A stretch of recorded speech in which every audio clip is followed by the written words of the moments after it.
One of the things that is so important in Duncanville that you really stress is servant leadership. And oftentimes when people hear servant leadership, there could be a negative connotation, meaning weak or docile leadership. But that is so far from what we mean when we say servant leadership. What we mean is we're stepping outside of our own experience, right? We're stepping outside of our own perspectives, and we're taking into account the impact of our decisions on other people, on the community, on children. It means that we're willing to invest in and support others beyond what we understand, what we like, and what we think.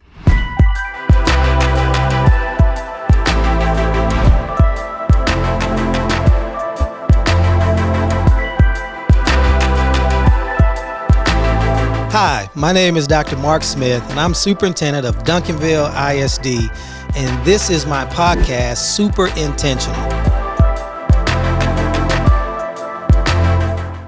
My name is Marc Smith, Superintendent of Duncanville ISD, and this is my podcast, Leadership Matters. And today we have some outstanding leaders. I believe everything rises and falls with leaders. We're going to learn and talk a lot about leadership at the principal level today with my special guest. I am so honored to have Dr. Sam Nix and Dr. Winnifred Goodman, and they are the chief of schools in Duncanville ISD. And every day, I'm so grateful and thankful for the leadership that they provide. And I'm so excited to be able to have this conversation with you all today. How you doing? Good, thank you. Wonderful. Thank you for this opportunity, Doc. Well, I didn't get the memo. I have a purple tie on, and you all have red, so that's Duncanville color, so I like that. Absolutely. Well, I'm excited to talk to y'all today about leadership. You know, for our audience, they're probably wondering, well, you know, what is a chief of schools? And what exactly does a chief of schools do? That's a good starting place for us to try to define for our audience. What do you think about that? We start with Dr. Goodman. So the first thing I think of is just mentorship, support, leading principals every day.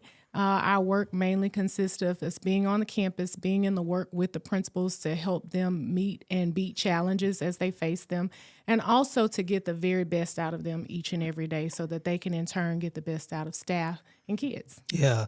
That's so critical in the work that we do. Dr. Nix, your thoughts on what is a chief of schools and what's the purpose of a chief of schools? Yes, I concur with my teammate. I like to frame it in these terms. I tell principals that I serve in three roles. Number one, I serve as a support. Number two, I serve as a coach. And number three, I serve as a supervisor. I try to spend very minimal time supervising and most of the time coaching and supporting. But Doc, you know the thing about leadership, we all need a coach. Absolutely. You know, even the best need a coach, because what a coach can do is, like Dr. Goodman said, is bring the best out of you. It's not always about what you're doing wrong. It's about what we can do better. So our job is to inspire and encourage and motivate and be able to pull out the best. So we have a continuous mindset for improvement, and that's our role. You know, I think about prior to me coming to Duncanville, when I first got here, I started looking at our administrative structure, and I wanted to design an administrative structure that could do the very thing that you all talked about, because I thought it was so important for principals and the role that they have in the district to have someone to be there to coach and support. Is there anything just from the three roles that you've highlighted that principals have given you feedback about how critical and how beneficial your role is? The one of them is just the support level when you think about being a new principal. And so being a new principal, we assume that you were an assistant principal, you step into the role and you're ready. Just like any other role, you're never ready. You're never just ready-made. So I've gotten a lot of feedback just about that infancy, being a beginning principal, how I start the role, and the things I can do to get set up for the role, because a lot of principals, they don't get that until they get in the seat. So that's one of the things that I think has been critical for us, is really having that in place. Think about it. Everybody's your first time something. Mm-hmm. Everyone experiences that. I was a first time superintendent. I was a first year teacher. You know, we can go back to whatever position, and having that mentorship or having that coaching it was so valuable to me just to get off to a good start. And there are so many nuances, as you all know, about the work that we do. You can't know everything. So having that coach, Dr. Nix, someone to help you and guide you through those first years or that first part of your tenure in a leadership role is critical. It is. You know, and to add to what Dr. Goodman was saying, not just the new principals, because of course they really appreciate the coaching and the support, but just the push of different perspectives, right? Even the principals that have been principals, that know the job, that work the job, there's a perspective that sometimes they don't have when it comes to outside the building. We know that being a principal is more than just what happens in your building. It's about understanding the big picture and helping them to navigate through the nuances of politics, the nuances of perception, the nuances of the impact of their decisions on a grander scale is really beneficial to so many of our principals that they have shared with us. So it's really helping them not just for where they are, but for where they're trying to be, and not just for the impact that they're having on campus, but for the potential impact they have for a district. You touched on something, the big picture. In leadership, whatever position you're in, it is so easy to get caught up in the here and now and the what's in front of you right now, that you miss the big picture. One of the things that has been really good for me to see in terms of the lens that I view things from a big picture standpoint is how you all support the principals in seeing the big picture. There's a lot of nuances, and I want to unpack that for just a little bit because that's so critical. You know, I've been other places, worked in other districts, and didn't have the structure of a chief of schools providing the depth of support that you all provide. So let's kind of unpack the nuance of helping leaders see the big picture. I'll start with the politics. When we think about what happens beyond their building and how one simple decision, I always use the one for elementary principals about changing the flow of dismissal, the structure of dismissal. That's always one that's it's a huge thing for families, like one little thing. But when you think about just something as simple for us as the principal, it's something simple, you know, this needs to happen, but not really thinking through the impact that it has on so many other things, the timing, the traffic, what the community sees, things that really can come back into your building as an impact. And so it is so important that we help them understand that we are there to guide them through it, to be a thought partner as well, and also to connect them with other leaders. Because, of course, we say all the time, we don't have all the answers, but being able to connect them with other leaders and helping them to know what questions to ask and what things to think about as they're making decisions that they think are just simple decisions. I'm just changing this because it needs to happen this way, but helping them to navigate those. Right. You know, to piggyback on that, Doc, one of the things that is so important in Duncanville that you really stress is servant leadership. And oftentimes when people hear servant leadership, there could be a negative connotation, meaning weak or docile leadership. But that is so far from what we mean when we say servant leadership. What we mean is we're stepping outside of our own experience, right? We're stepping outside of our own perspectives, and we're taking into account the impact of our decisions on other people, on the community, on children. It means that we're willing to invest in and support others beyond what we understand, what we like, and what we think. It means going beyond yourself. So your question about a holistic perspective, it's really helping the principal to get outside of their own view, outside of their own perspective, outside of their own experience, and to understand how their leadership, how their decisions, how everything that they do impacts their communities, impacts their parents, impacts their children, impacts the school district at large, impacts you as a superintendent, and it's really helping them to understand what it means to serve their people, serve their community, serve their children as we model what it looks like to serve them. And so that's hard. You know, that's not easy for people to get outside of their own proclivities, right? But that's necessary in leadership because our decisions have such a broad impact. And that's what we help them to understand. You know, the last few years, we spent a lot of time on emotional intelligence. And we're going to talk about some of the technical aspects of what it means to be a principal and what you see. But that emotional intelligence piece, that was huge for us. Are there things that you have seen that principals were able to grow in as a result of that work? I think the first one is just having empathy for others and understanding that this is a people business. We talk about servant leadership, but really living that, it helps them to live that, to understand what people are going through and be able to put yourself in their position to help them to understand the big picture as well. That's the one thing that comes to mind off top, is that, you know, as we talk about your emotional intelligence and really getting to know people and understanding this is a people business. We cannot do anything. No leader can. You can't do it alone. So really taking the time to understand how to serve others, to understand that it's not a one size fits all. And it's okay that it's not a one size fits all, that we take the time to invest in our people. And I think that work has helped us to do that even more. Yeah, Dr. Nix, what are your thoughts about just the work that we've done with emotional leadership and how working with your principals, you've seen the benefit of that? Doc, tremendously. And the reason why is because it's one thing to tell a person what to do. It's one thing to have an expectation of professionalism and communication. It's another thing to help them navigate through the how, as Dr. Goodman said, how to manage your emotions when you're frustrated, how to navigate through a conversation when you're angry, how to respond appropriately when your emotions have hijacked you, and how to handle the emotions of others when they're bringing you similar things. And so for our leaders, we expect a high degree of professionalism, which means that they have to be able to manage their emotions and the emotions of other people.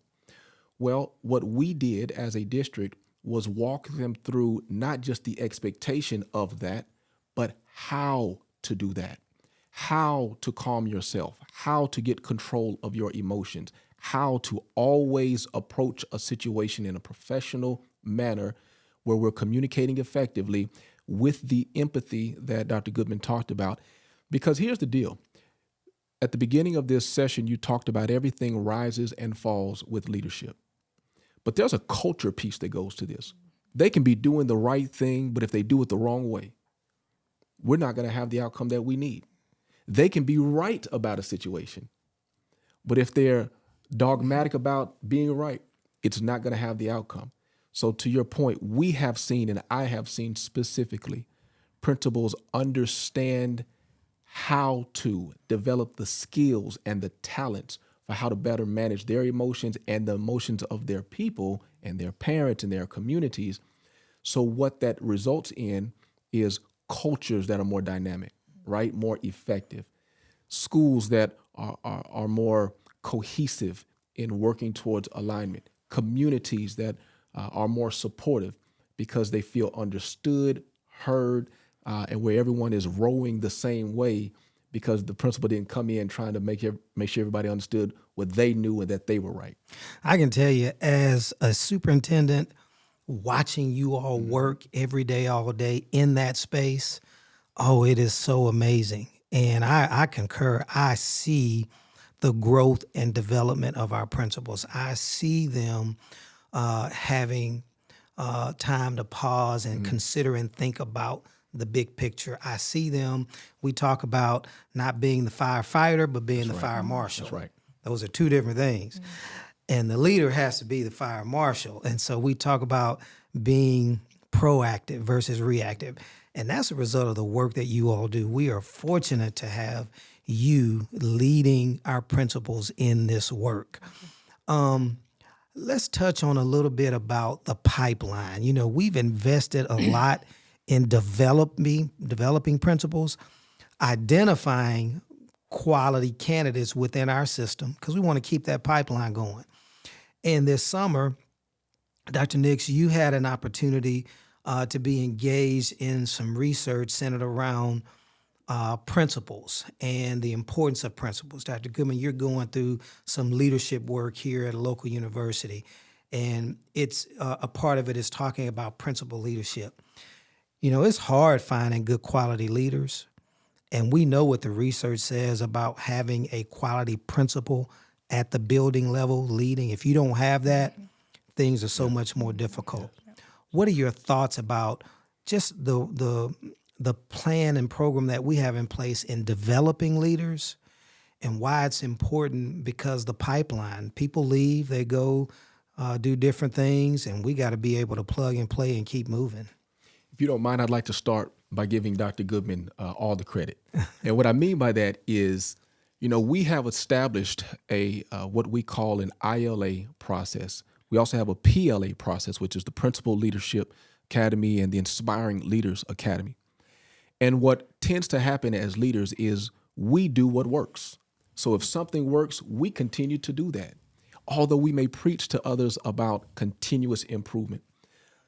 Dr. Goodman is the epitome of throwing out last year, even if it worked, and improving on it so that we can continue to get better. And she pushes me to continuously rethink, process through how we can make this even better.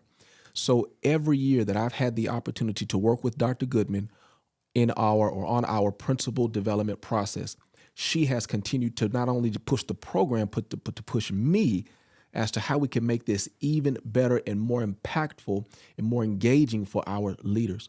So much of what we have now, much of the amazing format and processes that are in place are a result of Dr. Goodman's thinking, of her pushing, of her constantly challenging us to get better, to do better, and to create better experiences for our leaders.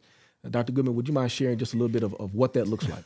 It's a team effort. Let's start. It's definitely a team effort. But one of the things that I think is unique to Duncanville is we really push our leadership academy. But more importantly, we actually this year had the opportunity to hire, I think, 4 principals. All of them were hired from within. That's huge. So we're not just saying we're pushing our leadership program, we're actually putting our money where our mouth is and investing in our people. So our Inspiring Leaders Academy, each year we choose candidates for that program. And basically we have taken it and it's been redesigned, reworked a couple of times, but we focus not just on campus leadership, but just on leadership in general. And so we've already kicked off this year. This year we have 16 participants, and we also have 5 ambassadors. And our ambassadors basically have gone through the program, so they also get to serve in a mentor type role, and they learn as well. The good thing about ILA is it's all different types, all different walks of the profession. So we have teachers in it. We have had assistant principals in it. We also have some instructional coaches in it, all those different types. And we invite them every month. We have a particular topic that we explore. We have someone to come in and give what I call our meat and potatoes. But we also have what we've instituted, I think, in the last 2 years is what we call a Panther Spotlight. And so we have a leader to come in and just give a mini talk, about 10 minutes, about what they do. We were fortunate in our first meeting this year. We had our director of transportation to come in, a different perspective on what it looks like to be a servant leader. Also, our chief of police came this time as well to talk about, again, just a different perspective on what it's like to be a servant leader. And we chose to start with that topic because that is important to us in Duncanville. So every year we start this process, take them through the process. They have outside topics that they explore every month. And they really work just to be better leaders, just to explore their leadership potential and help them navigate where they can take it from here in Duncanville. Boy, I listen to that and I think back to my first year as a principal. If I had that kind of support, oh my goodness, I would have been so much better, so much sooner. Me too. Yeah, we can all identify with that. So, and I think about, as you were talking, I was thinking about our principals. This really... this is my 7th year in Duncanville, and so this really collectively is the best group of principals that we've had. I mean, they're coachable. they are on the team and ready to learn, and they want knowledge and support and information. And they are focused and they are DVille all in. And a lot of that is a result of, coming through our system, being a part of the programs that you all have highlighted. And we're starting to see them really come together and gel. Well, Doc, a lot of that also is a reflection of leadership. And so oftentimes we want things that we don't model. And so that is really a byproduct of your leadership that you exhibit day in and day out, that you have high expectations of us that we exhibit day in and day out, that then trickles down to the campus. So I see so often where leaders expect things that they don't provide examples for. And so, yes, your 7th year in the district, what you're seeing is a direct result of the reflection of your leadership, reflection of our leadership. And I think it's just the consistency in expectation and example that helps to create that type of environment. We can't, as leaders, do one thing and expect another. We can't, as leaders, behave one way and expect leaders to behave another. So to me, that's really a testament to the example that you've set, to the leadership that you have shown, and the expectations that you have, not just for us, but for this district, that it's our pleasure to help uphold. Well, thank you. I appreciate that feedback. Always looking for feedback as well. Accountability. Yeah. Obviously, if you're a principal, you're thinking about that every day, all day. There are tools and skills and strategies that are so critical to a principal in managing accountability. We're talking about leadership and the principalship, and we got to have that conversation. There are going to be some of our viewers that are principals, and they're looking and learning, trying to get nuggets to help them do their jobs better. And so, we have some pretty good results here in Duncanville. Not that we have arrived, but we're in a pretty good place from an accountability standpoint. And we know we have gaps that we have to continue to close, but we're in a good place from a foundational standpoint. And I wanted to know what you thought about just the accountability part and what you're seeing in the field and what will be noteworthy for us to share with our audience. So I think for us right now, one of the good things is we are examining our systems. We look at what we're doing and try to get better. We don't just say, oh, we've done this way, and let's keep doing it. The other piece is really partnering our people. We have a tiered system, so we're really partnering our campus leaders with also our instructional leaders at the central office level. So helping them to work through what it looks like to look at responses from students, what tools we need to use on a daily basis to help students improve, but also how we train and coach teachers. We know that that's where the magic happens, how we get students ready at our foundational level, things such as what we do in pre-K, how that impacts what happens in 3rd grade. And so we have spent quite a bit of time focusing on that and really honing in on those skills, how we intervene when students are not there. We know we have so many gaps right now at the foundational levels just because of COVID. It's a real thing. And so really focusing on how we improve, especially at that foundational level. We've spent some time doing that and really done the work behind That's that. good. What are your thoughts, Dr. Nix? Doc,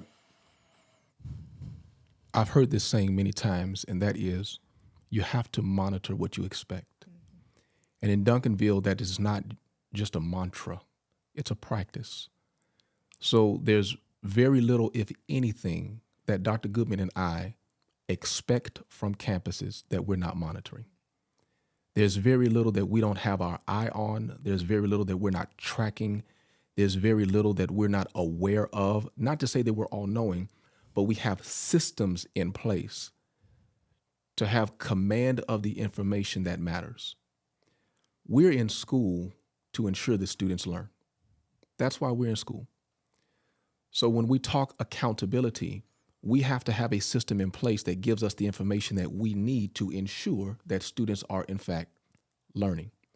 So the focus of accountability in Duncanville is not on activity. And that's different, Doc.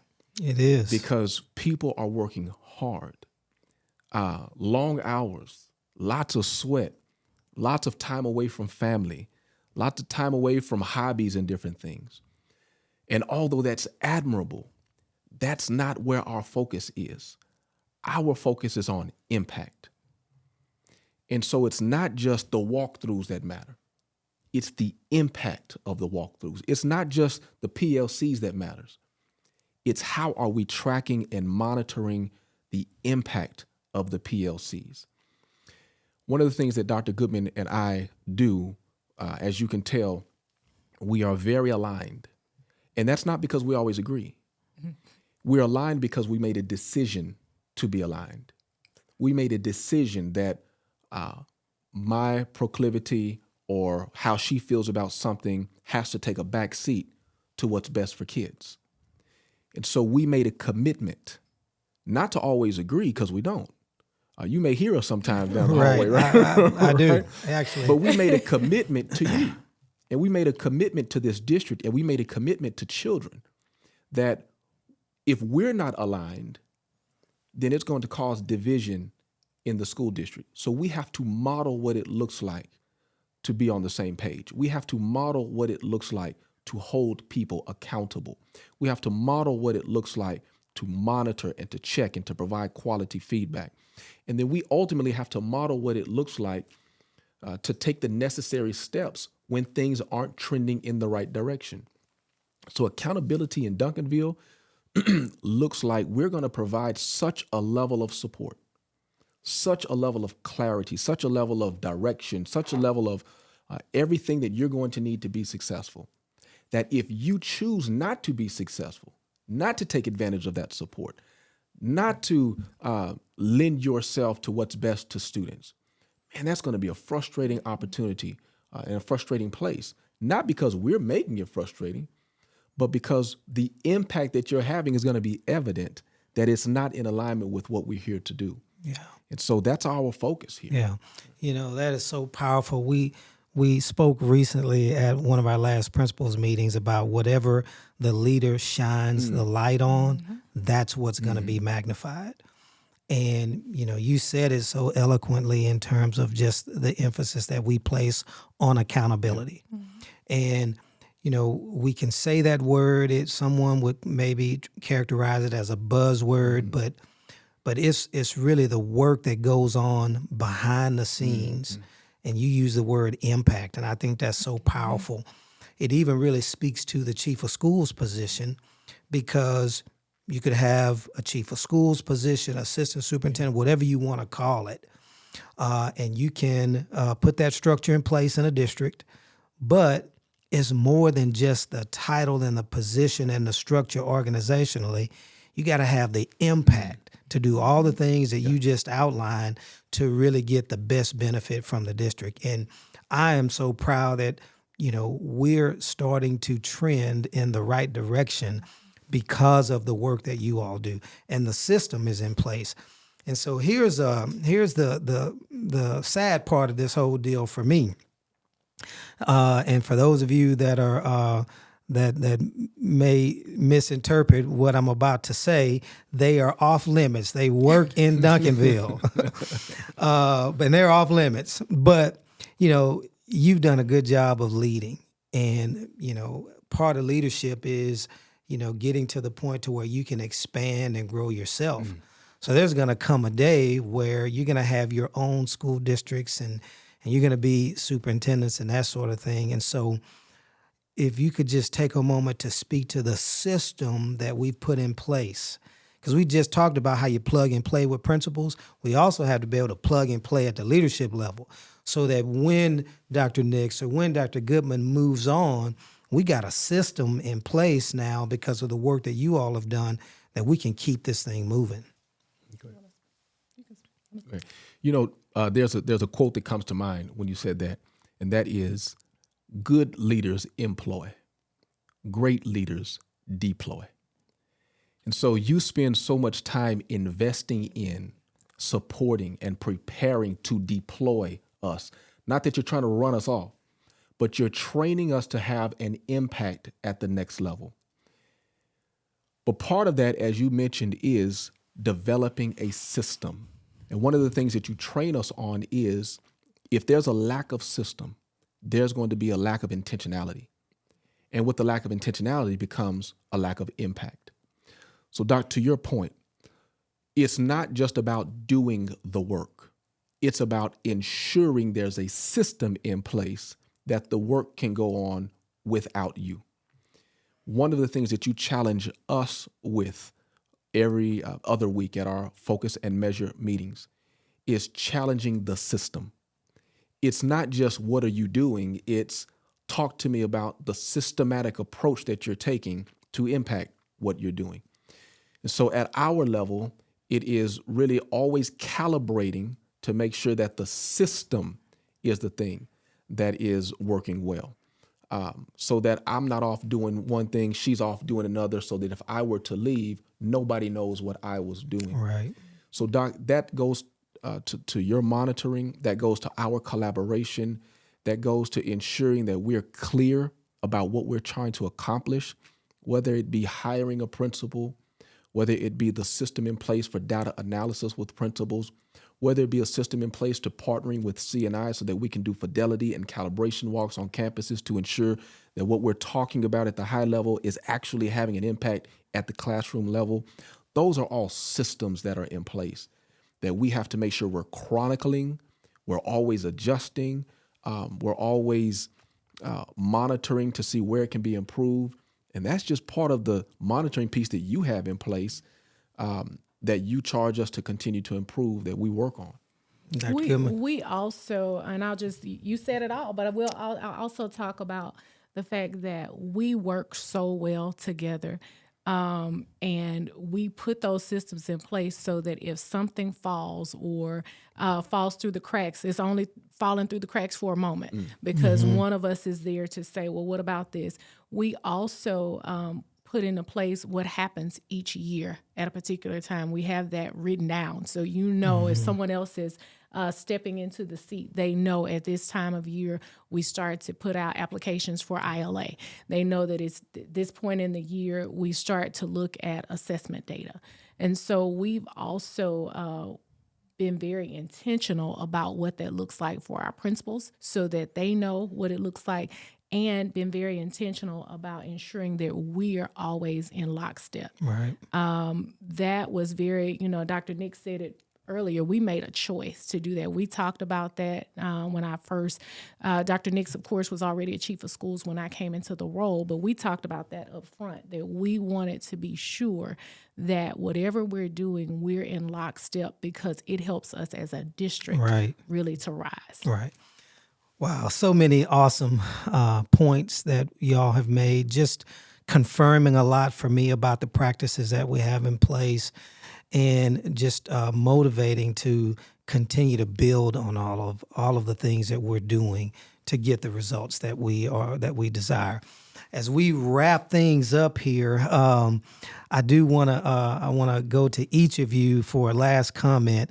Dr. Nix, you wrote an awesome book over the last year or so. I had a chance to read that book, and actually I use a lot of the strategies and ideas and thoughts that you included in your book. I want to give you a moment to really speak to that, speak to the work, and share any thoughts you might have about your book. Well, thank you so much. The book is called Ensure Educational Success. And the book really is a passion project because, Doc, we have a problem in education. And the problem is that we're working very hard to ensure students are learning. The problem is so many of our students are struggling to learn. And really everything, as you said, does fall with the level of the leader or rise to the level of the leader.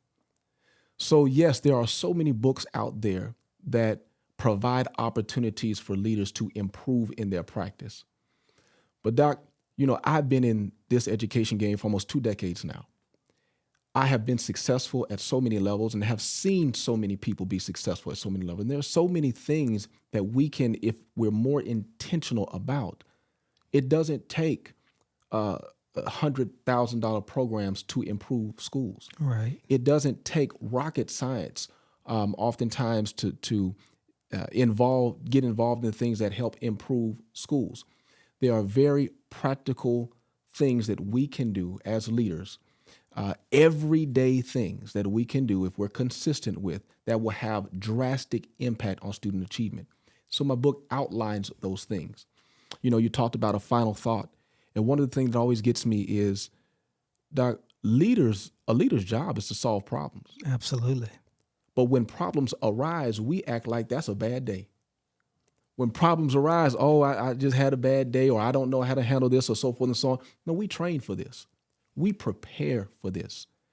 This solving a problem to a leader should be like fish to a water, right. Or water to a fish, right? Or bird. It's our natural element because that's what we prepare to do. And so this book equips leaders, especially in education, to better handle the problems that arise on a day-to-day basis with very practical solutions and practical strategies for how to ensure students are learning every day. Yeah, that's awesome. That's awesome. Any final thoughts and nuggets, Dr. Goodman? For me, it's always remember your why. There's so much that is happening today, and we have so many people that are hopping in for a minute to education and leaving, and also people that have been doing this work for a while that have said, I'm not doing it anymore. What helps me every single day, and I lead like this all the time, is I always remember why I do this work. It is so much bigger than you and I. It is so much bigger than just the right now. We impact. You said something to me a while ago, and I was interviewing you for a class, and you talked about the impact of a bond that you had passed in a previous district and how it impacted that community for so many generations. And that stuck with me because I just think about just leadership in general as we impart more into the next generation of leaders, which I believe is our responsibility as leaders. We continue to really just shape the future and impact generations upon generations. So good. So as you were sharing your thoughts, I thought about super intentional. I know that's kind of the title of this podcast, but I've been super intentional about surrounding myself with the best talent out there. And you exemplify that. And that is why we are getting the work done and doing great things in Duncanville ISD. And I'm so proud to work with you, so proud to be on the same team with you, and just enjoy seeing the work that you are doing. If you're a principal out there and you work in Duncanville ISD, then you benefit from this. If those that are in our audience that may work in other areas, there are so many things that we talked about today that can help in being the leader that you're called to be. And so I'm glad we had an opportunity to share that information. So now you know what a chief of schools is, and you know what a chief of schools does. And so we are super intentional about that work. Again, I'm Marc Smith. I'm superintendent in Duncanville ISD. And I always say everything rises or falls with leaders. We're rising in Duncanville because we have outstanding leaders. This is my podcast, and I'm so proud to be able to share with you today. We hope you enjoyed this episode of Super Intentional with Dr. Marc Smith. Go ahead, like, comment, and subscribe to our YouTube channel. If you're listening on audio platforms, be sure to subscribe and rate the episodes. Follow us on all social media platforms.